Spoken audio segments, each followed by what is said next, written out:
Radio Noida लोकमंच 91.2 FM पर मैं विनोद शर्मा आपका स्वागत करता हूं। हमारा खास कार्यक्रम बिजली संकट क्यों, और इस संकट पर विस्तार से चर्चा करने के लिए हमारे साथ स्टूडियो में मौजूद हैं हमारे ऑल इंडिया पावर सेक्टर के इंजीनियर एसोसिएशन के अध्यक्ष शैलेंद्र दुबे जी। मैं उनसे पूरे विस्तार से देश के बारे में और उत्तर प्रदेश के बारे में चर्चा करूंगा। मैं अपने स्टूडियो में शैलेंद्र दुबे जी का स्वागत करता हूं। नमस्कार दुबे जी। नमस्कार। नमस्कार विनोद जी। सर, इस समय जो उत्तर प्रदेश और देश में बिजली का संकट आया हुआ है, उसकी मुख्य कारण क्या है? क्योंकि गर्मी बढ़ रही है लगातार और कोयले का संकट भी है, तो क्या कारण समझ में आता है जो इस समय नजर आ रहा है? जी देखिए, मूल कारण तो यह है कि ताप बिजली घरों को कोयले की जो आपूर्ति होनी चाहिए वह आपूर्ति नहीं हो पा रही।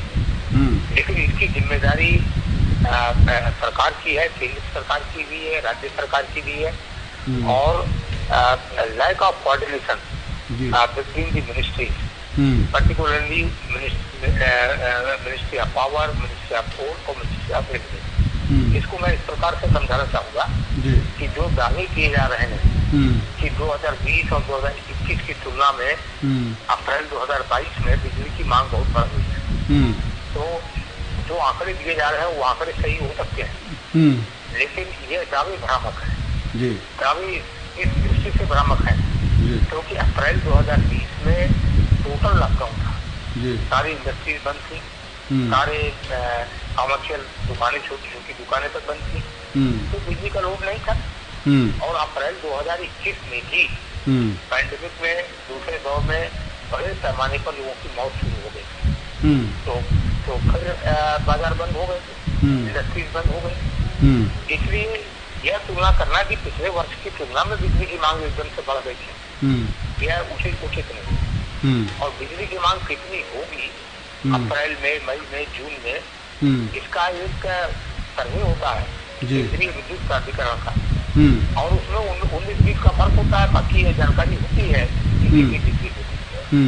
अब कोयले का संकट क्यों हुआ है? कोयले का संकट इसलिए हुआ है क्योंकि जनवरी, फरवरी, मार्च के महीने ऐसे होते हैं जब बिजली की बहुत मांग नहीं होती और यह पता होता है कि अप्रैल के बाद बिजली की मांग बढ़ेगी। तो इन महीनों में यह जिम्मेदारी होती है मैनेजमेंट की कि मैनेजमेंट जो है अपने यहाँ कोयले का स्टॉक बना ले, और कोयले के स्टॉक के लिए केंद्रीय विद्युत प्राधिकरण है, एक शब्दावली है नॉर्मेटिव स्टॉक। नॉर्मेटिव स्टॉक का मतलब होता है कि 85% प्लांट फैक्टर पर जब ताप बिजली घर को चलाया जाए तो कितने दिन का कोयला मिनिमम चाहिए। तो जो ताप बिजली घर कोयला खदान के मुहाने पर है वहाँ 17 दिन का कोयला, और जो बिजली घर कोयला खदान के मुहाने से दूर है वहाँ 26 दिन का कोयला। लेकिन जनवरी, फरवरी, मार्च के महीने में यह कार्य नहीं किया गया, और इसका परिणाम यह है कि आज देश के 173 ताप बिजली घर हैं, जिसमें 155 ताप बिजली घर इंडिजीनियस कोल से, भारत के कोयले से चलते हैं, और 18 ताप बिजली घर आयातित कोयले से चलते हैं। तो जो भारतीय कोयले से चलने वाले 155 बिजली घर हैं, उनमें से 108 बिजली घरों में यह स्टॉक 25% से नीचे आ गया है, जिसको क्रिटिकल कहते हैं। अभी तो गर्मियों की शुरुआत हुई है, अप्रैल के महीने में 2,07,000 मेगावाट बिजली की मांग गई है, और उम्मीद है कि मई के महीने में ये 2,15,000 मेगावाट तक जा सकती है यह बिजली की मांग। तो आगे तो मांग बढ़ेगी, और अगर कोयला नहीं होगा तो बिजली कहाँ से उत्पन्न हो। अब अगर कोल सेक्टर के लोग कहते हैं हमने पिछले साल की तुलना में ज्यादा प्रोडक्शन कर दिया, तो फिर वही बात, गलत बात दोहराई जा रही है, क्योंकि पिछले 2 वर्षों में डिमांड नहीं थी कोल की अप्रैल में, मई के महीने लॉकडाउन था पूरा। और फिर रेलवे अगर कहता है कि हमने 111 मिलियन टन पिछले वर्ष में ज्यादा ढुलाई की है कोयले की, तो कोयला भी ज्यादा है, ढुलाई भी ज्यादा है, फिर ताप बिजली घरों पर वो कोयला पहुंचा तो नहीं। इसलिए मैंने जहाँ से बात प्रारंभ की थी वही पर फिर आ जाता हूँ, due to lack of coordination between ministry of power, ministry of food and ministry of railway, आज ये संकट खड़ा हुआ है। तो ये जो आज स्थिति पैदा हुई है, अभी जैसा रेलवे ने बहुत सारी रेलवे रूट को कैंसिल कर दिया है, तो ऐसी स्थिति जो अब पैदा हुई है, इसका आइडिया इनको पहले नहीं था क्या? मैं कह रहा हूँ ये स्थिति लाने आई है तो लोगों के कारण चाहिए ना। हाँ, जनवरी फरवरी मार्च के महीने में कोयले का भंडार क्यों नहीं बनाया गया? बिल्कुल। जब बिजली की इतनी मांग नहीं थी। और सिमिलरली यह अभी जून में बरसात आ जाएगी दक्षिण भारत में, जुलाई में बरसात आ जाएगी उत्तर भारत में, तो बरसात में कोयला गीला हो जाता है, संकट खड़ा होगा। तो और 6 महीने के बाद अंदर सितंबर अक्टूबर में ऐसा ही संकट था, अब उससे भी ज्यादा है, विदिन 6 मंथ आ गया। तो यह तो स्वीकार करना चाहिए केंद्र सरकार की इन मंत्रालयों को कि इन मंत्रालयों का, इनके अधिकारियों का सैल्यूट है। प्रतिदिन हमें चाहिए आप बिजली घरों में 22 लाख टन कोयला चाहिए, 22 मिलियन टन कोयला चाहिए, और हमें मिल रहा है 16.4 22 लाख टन में गलत कर, और हमें मिल रहा है 16.4 लाख टन कोयला। तो कोयले की दिक्कत तो बनी हुई है। उत्तर प्रदेश के बिजली घरों में परीक्षा में 1 दिन का कोयला बचा है, हरिद्वार में 3-4 दिन का कोयला है, ओबरा में 3-4 दिन का कोयला है, अनपारा में 6 दिन का कोयला है। अभी उत्तर प्रदेश के विद्युत मंत्री अरविंद कुमार शर्मा जी ने कहा कि 10 लाख टन कोयला हम अतिरिक्त रोड के जरिए अनपारा में उसकी व्यवस्था करवा रहे हैं। यह स्वागत है उनका कदम है। लेकिन वह मंत्री जी तो अभी आए, 1 महीना भी उनको नहीं हुआ है, लेकिन उसके पहले जो यहाँ का प्रबंधन था, उत्तर प्रदेश पावर कॉर्पोरेशन का, क्या करते रहे वो लोग। इसलिए मैं कह रहा हूँ ये टोटल फेल्योर है मैनेजमेंट के पास। जी। एक चीज़ और बताइए कि जैसे क्योंकि थर्मल है और उसके अलावा हाइड्रो है, तो इनमें हाइड्रो का कितना बढ़ा है और इसके जो वैकल्पिक ऊर्जा है हमारी, उसके ऊपर कितना काम हुआ है, आपने अगर मॉनिटरिंग की हो तो? ठीक है, आपने अच्छा प्रश्न किया। तो देश में इस समय बिजली की कुल स्थापित क्षमता 3,99,000 मेगावाट है। जी, 399 गीगावाट। हाँ, जिसमें से 1,10,000 मेगावाट रिन्यूएबल एनर्जी है, 1,10,000 मेगावाट। अच्छा। और 2,89,000 मेगावाट थर्मल है, हाइड्रो है और न्यूक्लियर। जी। लेकिन यह जो नॉन कन्वेंशनल एनर्जी है, रिन्यूएबल एनर्जी है, जी, इसका इस्तेमाल 24 घंटे नहीं हो पाता, क्योंकि सूरज जब है उसी समय ये बिजली मिलेगी, और इसका स्टोरेज सिस्टम काफी है। जी। अभी पर यूनिट 7 रुपए 8 रुपए का स्टोरेज का खर्चा है। स्टोरेज मतलब बैटरी, जैसे इन्वर्टर की बैटरी होती है। जी जी। तो वह खर्चा, उस पर दुनिया भर में शोध चल रही है। जब स्टोरेज का खर्च कम हो जाएगा, जी, तब ये सोलर एनर्जी, विंड एनर्जी बहुत फायदे की चीज। तो इसलिए 3 लाख, और लेकिन मांग तो हमारी आधी ही है ना। 3,99,000 मेगावाट की क्षमता है, मांग है 2,07,000 मेगावाट। तो फिलौर जो है यहाँ फ्री है, 30,000 मेगावाट क्षमता की गैस आधारित बिजली घर बंद पड़े। जो प्लान है वो 10,000 मेगावाट के बंद है, अनप्लान्ड करीब 30,000 मेगावाट के बंद है। फ्यूल की शॉर्टेज की वजह से, कोयले की शॉर्टेज की वजह से, किसी इमरजेंसी की वजह से। तो टोटल मिसमैनेजमेंट है and total lack of coordination and total.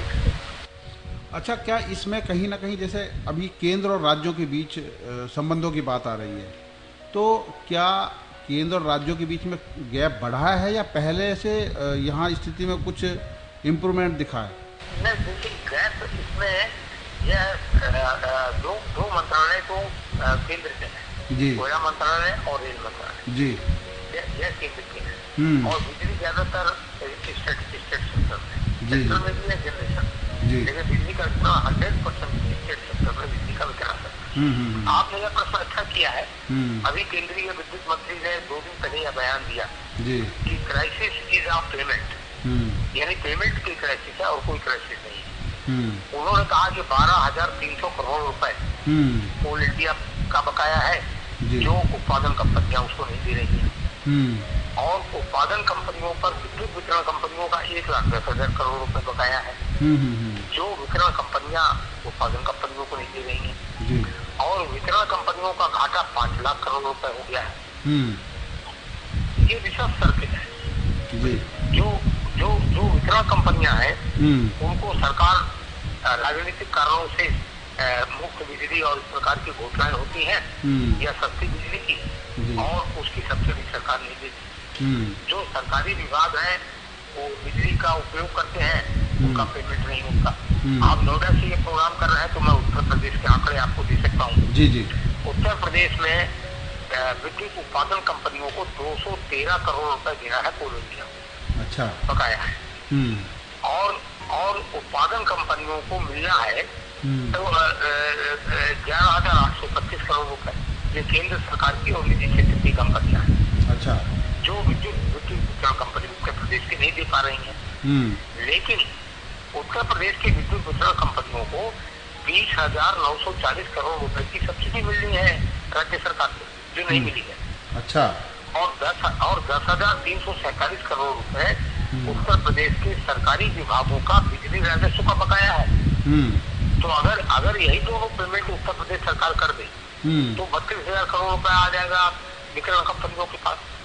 वह उत्पादन कंपनियों का भी 12,000 करोड़ रुपए भुगतान कर देंगी और 213 करोड़ रुपए कोल इंडिया का भी भुगतान कर देंगी। तो अंततः जिम्मेदारी सरकार की आ जाती है।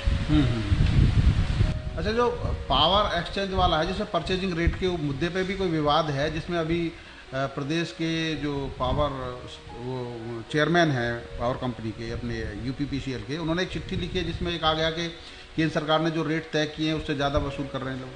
हाँ, ये सुनने में आया है, मैंने देखा नहीं है। लेकिन जब केंद्रीय विद्युत प्राधिकरण ने 12 रुपए प्रति यूनिट की सीलिंग लगा दिया है जी, तो नहीं कर सकते। लेकिन 12 रुपए की बिजली भी देखिए बहुत महंगी बिजली है। कोयला न मिलने की वजह से 1 रुपए 74 पैसे की बिजली है अंतरा की दिनों जी। 1 रुपए 74 पैसे की बिजली हम कोयला न मिलने से बंद करें और 12 रुपए की बिजली खरीदें जी, तो यह कोई विकल्प नहीं है, कोई समाधान नहीं है। समाधान तो यही है कि हमें कोयले का इंतजाम करना चाहिए, जो मापदंड है उसके अनुसार। जी। अच्छा सर, जिस तरीके से डिमांड बढ़ रही है, क्या इंफ्रास्ट्रक्चर के लिहाज से उतनी प्रोग्रेस हो पा रही है या उसमें भी कहीं ना कहीं लकुना है? हाँ, अभी है। अभी हम 25,000 मेगावाट तक की बिजली की आपूर्ति कर सकते हैं जी। अब पिछले साल हम लोगों ने किया है जुलाई।